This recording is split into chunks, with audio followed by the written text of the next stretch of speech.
Across the country, schools and families are grappling with critical shortages of qualified teachers. Scott Thuman takes us to Arizona, where they're trying out a solution with a little creativity. Summer would usually leave the grounds of Del Rio Elementary in Chino Valley, Arizona, as quiet as the school library. But this year,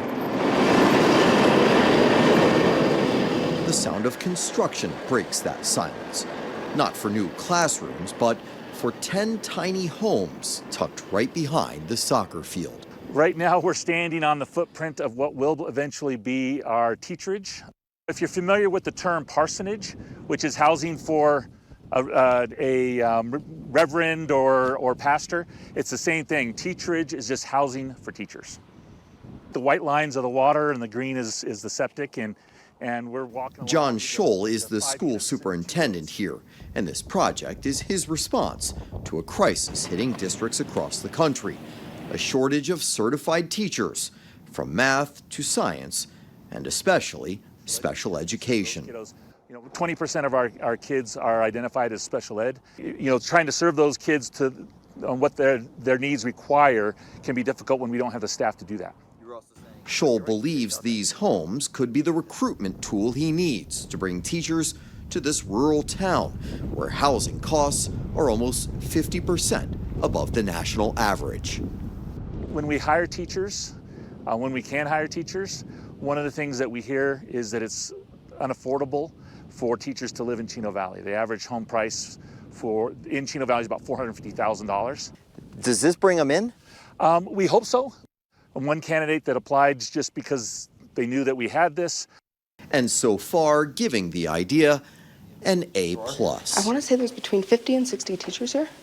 Amanda Schumacher teaches third grade here and is on a waiting list to call one of the tiny homes her home. I live with my parents, and I've lived with my parents my whole life.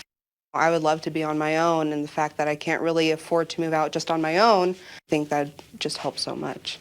Is it that needed? Is it that hard to afford a house? It is that hard to afford a house. I mean, if you're not making six figures or over here, it's hard. It's very hard. Chino Valley is one of at least 8 school districts in Arizona with plans to build so-called workforce housing.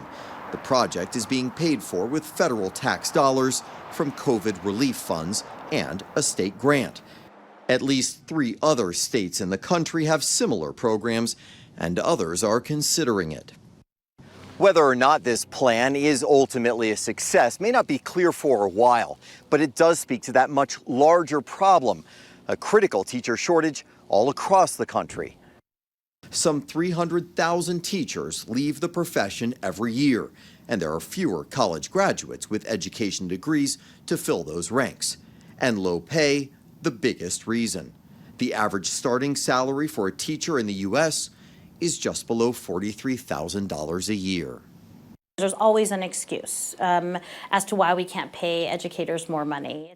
Marisol Garcia is president of the state's largest teachers union. I think the biggest challenge is the fact that a lot of our educators going into the profession is pay, right? That you're first generation college graduate, you want to be able to afford your own apartment or home. Is it realistic to think it's going to get better?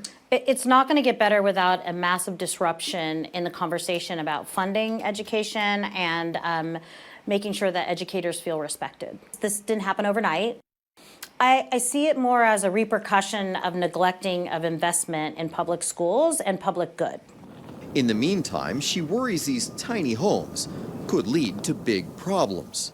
I understand the impulse to want to be creative to fix 2 solutions, but I also have concerns that this puts educators in a really unique situation where your landlord is also your boss.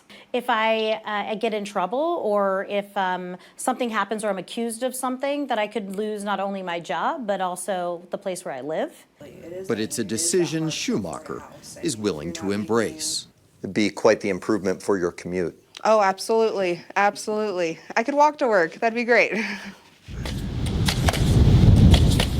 These 400 square foot homes will be available in the fall, and rent for about $500 per month, roughly half of the market rate in Chino Valley, and meant to be transitional housing, giving a new teacher a year or two to find something permanent.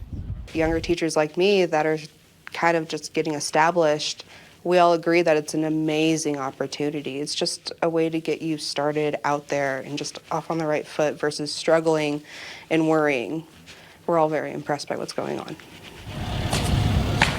If enough prospective teachers give it a passing grade and sign on for jobs, the district stands ready to build more, redefining what it means to be a school house.